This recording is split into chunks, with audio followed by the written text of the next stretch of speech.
La Côte d'Ivoire a battu l'Équateur 1-0 et franchement ce match raconte beaucoup plus qu'un simple but à la 90e parce que oui, il y a la victoire, oui, il y a Amad Diallo qui offre les 3 points, oui, il y a l'explosion émotionnelle à la fin, mais si on analyse vraiment ce match, la Côte d'Ivoire n'a pas juste gagné, elle a survécu à un vrai test. L'Équateur, ce n'est pas une petite équipe, c'est une équipe dure à bouger, très solide défensivement, très physique, très disciplinée, qui a clairement posé problème aux Ivoiriens, surtout en première période. Le match était intense, équilibré, avec une première période plus favorable à l'Équateur et une Côte d'Ivoire beaucoup plus intéressante après la pause. Donc oui, aujourd'hui, on va faire un débrief de support. On va pas faire juste le débrief d'un supporter qui dirait juste bravo c'est magnifique, bravo oui, mais il faut être lucide. Aujourd'hui, on va analyser ce match. La Côte d'Ivoire a gagné un match qu'elle aurait pu perdre. Et c'est exactement pour ça que cette victoire est très importante pour les Ivoiriens. Salut les gars, c'est Lucas Footlab. On se retrouve aujourd'hui pour une nouvelle vidéo où on va faire le débrief du match de Côte d'Ivoire-Équateur. Si le contenu vous plaît, n'hésitez pas à liker, vous abonner et partager, ça aide beaucoup à soutenir la chaîne. Sur ce, on démarre maintenant. Il faut d'abord commencer par l'Équateur. Parce que si on veut être sérieux, on ne peut pas raconter que la Côte d'Ivoire a maîtrisé le match de la première à la dernière minute, ce serait complètement faux. En première période, l'Équateur est mieux installé. Ils sont plus durs dans l'impact, plus agressifs dans les duels et surtout, ils ont mieux exploité les pertes de balles ivoiriennes. La Côte d'Ivoire a eu du mal à ressortir proprement. Au milieu, il y a eu trop de déchets, trop de fautes, trop de retard, trop de contrôles mal orientés, trop de ballons perdus dans des zones dangereuses. Et face à une équipe comme l'Équateur, ça peut vite devenir dangereux. Parce que défensivement, l'Équateur c'est solide, très solide. Tu sens que c'est une équipe qui sait souffrir, mais qui sait souffrir correctement. Elle sait défendre dans sa surface, elle sait mettre le pied, fermer les angles, sans faire de faute, être vraiment une équipe dure à bouger. Et le vrai problème de l'Équateur, c'est plutôt devant. C'est là que le match bascule. Parce qu'ils ont des situations, ils touchent la barre, ils mettent la Côte d'Ivoire en difficulté, ils n'ont pas cette vraie capacité à tuer le match. Et c'est probablement presque structurel chez eux. Derrière, c'est très sérieux, notamment avec William Pacho, symbole de cette grande défense.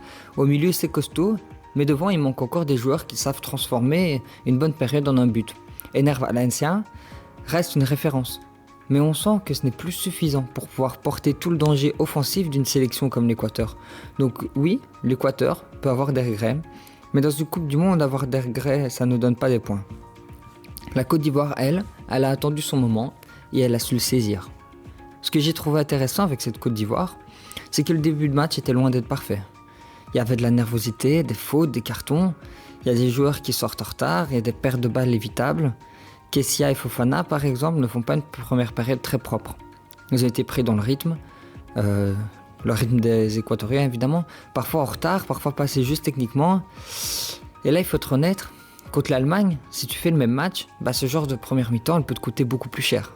L'Allemagne, pour la même chose, elle peut t'en mettre 3. Elle a plié, mais elle n'a pas rompu. Ça, c'est important pour l'Équateur. Pour la Côte d'Ivoire, pardon, je viens de m'en mêler les pinceaux. Parce que je voulais dire que la bonne nouvelle, c'était que l'Équateur, elle s'était pas écroulée. Elle avait plié, mais elle n'avait pas rompu. Ça, en tournoi, c'est énorme. Et c'est important de le garder en tête. Parce qu'une équipe dangereuse en Coupe du Monde, c'est pas seulement une équipe qui joue bien quand tout va bien. Parce que ça, toutes les équipes jouent bien quand tout va bien. Mais c'est plutôt une équipe qui sait survivre quand elle va moins bien, quand elle va mal même. Et là, la Côte d'Ivoire, elle a montré quelque chose. Elle a su traverser son temps faible, elle est rentrée à la pause sans être menée. Ça, c'est important. Et derrière, en deuxième période, elle a corrigé. Moins de nervosité, plus de calme, plus d'intensité utile, plus de présence dans la surface, plus de justesse, technique notamment, et également dans les attaques.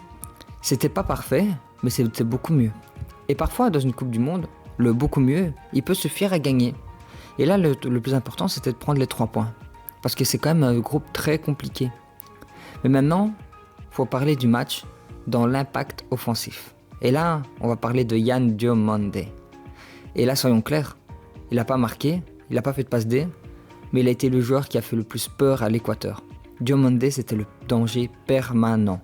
Il prend le ballon, il fixe, il attend, il attaque, et surtout, il oblige l'Équateur à réagir à lui. Et ça, c'est très important, parce que quand tu as un bloc bien en place, un bon joueur, ça sait faire en sorte de désorganiser le bloc. C'est le plus important contre une bonne défense.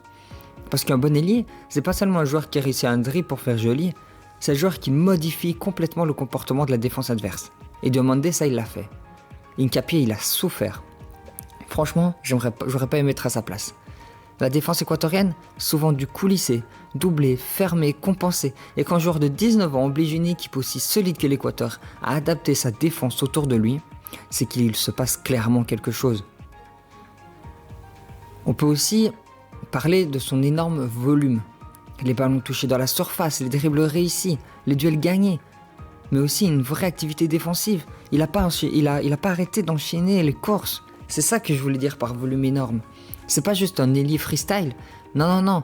Lui, il participe, il presse, il provoque, il est partout. Maintenant, il faut aussi dire ce qui manque. La finition. Il y a encore des situations où il doit être plus froid, plus lucide, plus calme dans le dernier geste. Mais bon, c'est normal, il a que 19 ans. Et dans ce genre de match, moi ce qui m'intéresse le plus, c'est pas qu'il rate une frappe, ça on s'en fout. Moi ce qui m'intéresse vraiment, ce qui me marque même, c'est que le petit gars de 19 ans, il est là et il ose prendre la responsabilité de faire mal. Il a dit les gars, vous y arrivez pas, tracassez pas, donnez-moi le ballon, moi je vais y aller. Donnez-moi le ballon, moi je vais les faire. J'en passe 2, 3, 4 et vous tracassez pas. Et ça c'est rare, c'est très rare. La Côte d'Ivoire, vient peut-être de montrer au monde un joueur qui peut devenir une vraie révélation du tournoi. Ensuite, Wilfried Singo. Lui, il faut vraiment le mettre en avant.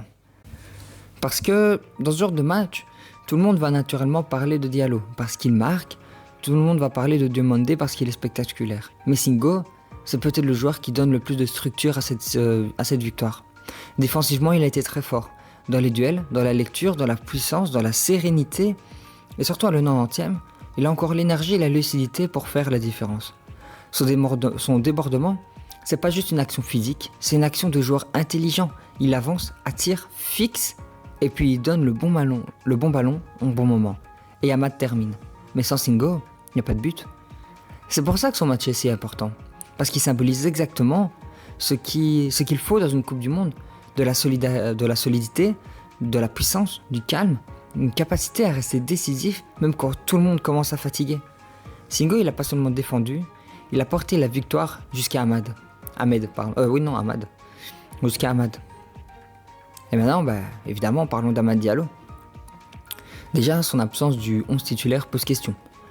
On peut essayer de comprendre le choix d'Emers Faé, peut-être qu'il voulait plus d'équilibre au départ, peut-être qu'il voulait sécuriser le couloir, peut-être qu'il voulait garder Amad comme arbre pour la fin de match. Mais après cette entrée, il y a une question simple qui va venir très vite.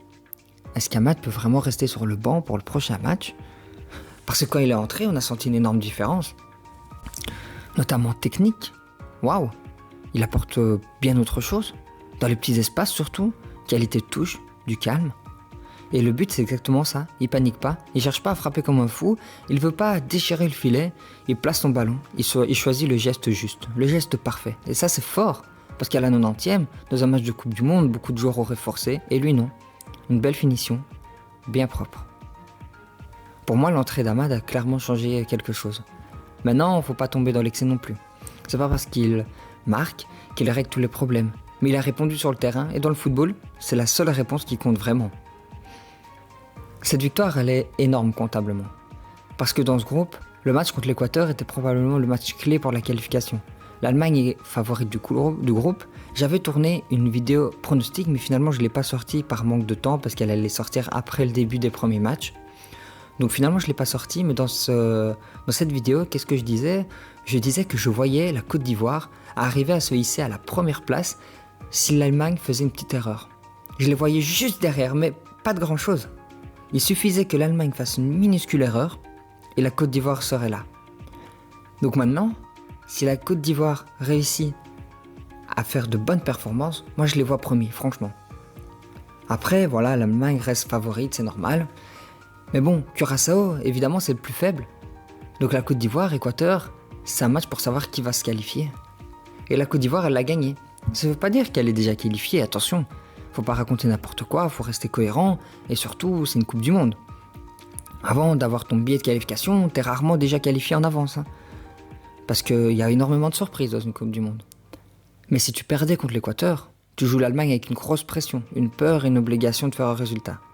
Alors que là, la Côte d'Ivoire va jouer va jouer avec 3 points, avec confiance, avec l'idée qu'elle a frappé un grand coup. Et ça, tu arrives vraiment dans le match contre l'Allemagne, tu arriveras vraiment dans un autre état d'esprit. Ça, c'est important pour l'aspect mental de cette rencontre. Mais maintenant, attention. L'Allemagne, ce sera un autre niveau de sanction.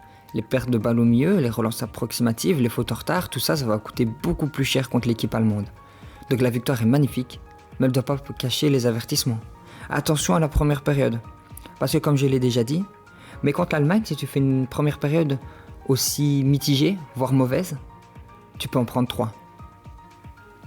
Donc au final, pour conclure, cette victoire de la Côte d'Ivoire, elle est très très forte. Pas parce qu'ils ont dominé, non, mais parce qu'elle dit 2 choses en même temps. Première chose, l'équipe a du talent, beaucoup de talent. Diomandé peut faire mal à n'importe quelle défense. Amad peut décider d'un match à lui seul. Singo peut donner une vraie colonne vertébrale. Et collectivement, il y a cette capacité à monter en puissance dans le match. Deuxièmement, c'est que cette équipe doit encore progresser et essayer d'être plus propre. Parce que première période, trop de déchets, trop de nervosité, trop de ballons offerts à l'adversaire. Contre l'Équateur, ça passe, mais contre l'Allemagne, ça passera sûrement pas. Mais pour un premier match de Coupe du Monde, battre une équipe aussi dure que l'Équateur, à la 90e, c'est un signal énorme. La Côte d'Ivoire, elle n'a pas juste gagné un match, elle a montré qu'elle pouvait souffrir, résister, corriger et frapper au moment où ça compte le plus. Et ça, dans une Coupe du Monde, c'est peut-être encore plus important que de bien jouer pendant 90 minutes. Parce que, au Mondial, les équipes qui vont loin, ce ne sont pas toujours celles qui brillent le plus. Ce sont celles qui savent survivre. Et ce soir, la Côte d'Ivoire, elle a survécu. Et elle a puni. Elle a montré qu'il fallait se méfier. Et oui, les époques ont changé. C'est fini de prendre des équipes africaines comme des petites équipes. Maintenant, la plupart des équipes africaines sont dangereuses. Et la Côte d'Ivoire a montré qu'ils étaient là. Et qu'il fallait les respecter. Et qu'on était obligé de les prendre en compte. Et c'est bien pour ça que je les avais placés premiers pour moi.